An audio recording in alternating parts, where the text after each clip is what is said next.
नमस्कार। भारतीय खेलों के लिए ये हफ्ता सच में कमाल का रहा है। मतलब जीत और गौरव के पलों से भरा हुआ। तो आज के इस स्पोर्ट्स राउंडअप में हम उन सभी एथलीट्स की उपलब्धियों पर बात करेंगे जिन्होंने पूरे देश का नाम रोशन किया है। चलिए शुरू करते हैं। देखिए, इस हफ्ते सब कुछ था। गोल्ड मेडल्स की तो जैसे बारिश ही हो गई। नए वर्ल्ड रिकॉर्ड्स बने और तो और दुनिया की कुछ बेहतरीन एथलीट्स को हमारे खिलाड़ियों ने हराया। ये भारतीय खेल के लिए एक बहुत बड़ा हफ्ता था। तो आइए एक एक करके इन सब पर नजर डालते हैं। तो सबसे पहले हम चलेंगे अखाड़े और रिंग की दुनिया में, जहां ताकत, रणनीति और जबरदस्त जज्बे ने हमारे एथलीट्स को टॉप पर पहुंचा दिया। एशियाई कुश्ती चैंपियनशिप में भारतीय पहलवानों ने तो जैसे धूम ही मचा दी। सुजीत कलकल और अभिमन्यु मंडवाल दोनों ने गोल्ड मेडल अपने नाम किया और ये साबित कर दिया कि उनका कोई जवाब नहीं। और कहानी यही खत्म नहीं होती। अमन सहरावत और मुकुल दहिया ये दोनों भी फाइनल में पहुंच चुके हैं। इसका मतलब साफ है, भारत के लिए मेडल्स की गिनती अभी और बढ़ने वाली है। कुश्ती के मैट से सीधा बॉक्सिंग रिंग में हमारे खिलाड़ियों के दमदार प्रदर्शन का ये सिलसिला जारी रहा। अब बात करते हैं हमारी महिला मुक्केबाजों की, जिन्होंने वाकई एक ऐतिहासिक प्रदर्शन किया। ये नंबर याद रखिए, 3, क्योंकि हमारी महिला मुक्केबाजों ने एशियाई चैंपियनशिप में एक ही दिन में 3-3 गोल्ड मेडल जीते। ये भारतीय मुक्केबाजी के लिए एक असाधारण दिन था, जो दिखाता है कि हमारे एथलीट्स में कितना टैलेंट और दमखम है। और ये हैं वो हीरो जिन्होंने ये कमाल कर दिखाया। मीनाक्षी हुडा, प्रीति पवार और प्रिया घंघास, हर एक ने रिंग में गजब का हुनर और जज्बा दिखाया और देश को गौरवान्वित किया। तो शारीरिक ताकत के बाद अब हम चलते हैं दिमागी खेल और सटीक निशानेबाजी की दुनिया में। शतरंज, शूटिंग और आर्चरी में भी भारतीय एथलीट्स ने शानदार प्रदर्शन किया। शतरंज की बिसात पर भारत की रणनीतिक सोच का जलवा देखने को मिला।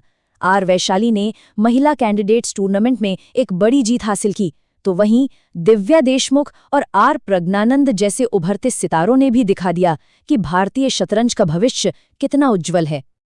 अब रुख करते हैं शूटिंग की ओर, जहां भारत ने सिर्फ गोल्ड मेडल ही नहीं जीता, बल्कि अपना नाम इतिहास में भी दर्ज करा लिया। ये एक ऐतिहासिक पल है।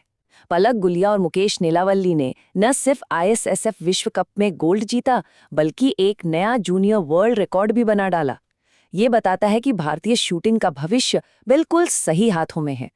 हमारे पैरा एथलीट्स भी किसी से कम नहीं। विश्व पैरा तीरंदाजी सीरीज में उन्होंने जबरदस्त प्रदर्शन किया। हमारी टीम ने कुल 16 पदक जीते, जो उनकी सामूहिक ताकत और कौशल को दिखाता है। और इस टूर्नामेंट के सबसे प्रेरणादायक पलों में से एक था पायल नाग का प्रदर्शन। उन्होंने फाइनल में दुनिया की नंबर 1 तीरंदाज को हराकर गोल्ड मेडल जीता। ये एक अविश्वसनीय कहानी है कि कैसे पक्का इरादा किसी भी मुश्किल को पार कर सकता है।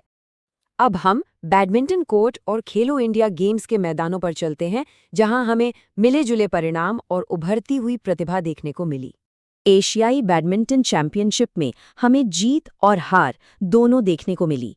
युवा खिलाड़ी आयुष शेट्टी का क्वार्टर फाइनल तक पहुंचना भविष्य के लिए उम्मीद जगाता है। वहीं हमारे अनुभवी सितारे HS प्रणॉय और PV सिंधु को इस बार निराशा हाथ लगी। ये हमें खेल की अनिश्चितता की याद दिलाता है। खेलो इंडिया ट्राइबल गेम्स का भी सफलतापूर्वक समापन हुआ, जिसने जमीनी स्तर की प्रतिभाओं को एक बेहतरीन मंच दिया। कर्नाटक ओवरऑल चैंपियन बनकर उभरा और फुटबॉल के रोमांचक फाइनल में पश्चिम बंगाल ने गोल्ड मेडल अपने नाम किया। तो जैसे जैसे हम इस हफ्ते के राउंडअप के अंत की ओर बढ़ रहे हैं, आइए एक असाधारण एथलीट को मिले सम्मान पर बात करते हैं और देखते हैं कि भारतीय खेलों के लिए आगे क्या है। और अंत में एक बहुत बड़ा सम्मान, हमारी स्टार तीरंदाज शीतल देवी को साल 2025 के लिए para Archer of the year चुना गया है। ये उनके अविश्वसनीय सफर और प्रतिभा को मिली एक वैश्विक पहचान है और पूरे देश के लिए गर्व का पल है। और हाँ, खेल का पहिया घूमता रहता है। आज से रांची में हॉकी इंडिया राष्ट्रीय सब जूनियर महिला चैंपियनशिप शुरू हो रही हैं, जो हमें भारतीय हॉकी के भविष्य के सितारों की एक झलक देगी। तो ये भारतीय खेलों के लिए एक और शानदार हफ्ता था। अब सवाल ये है कि जीत की अगली कहानियां कहां से आएंगी? अगले हफ्ते कौन से नए हीरो सामने आएंगे? हम उन सब पर नजर रखेंगे। सुनने के लिए धन्यवाद।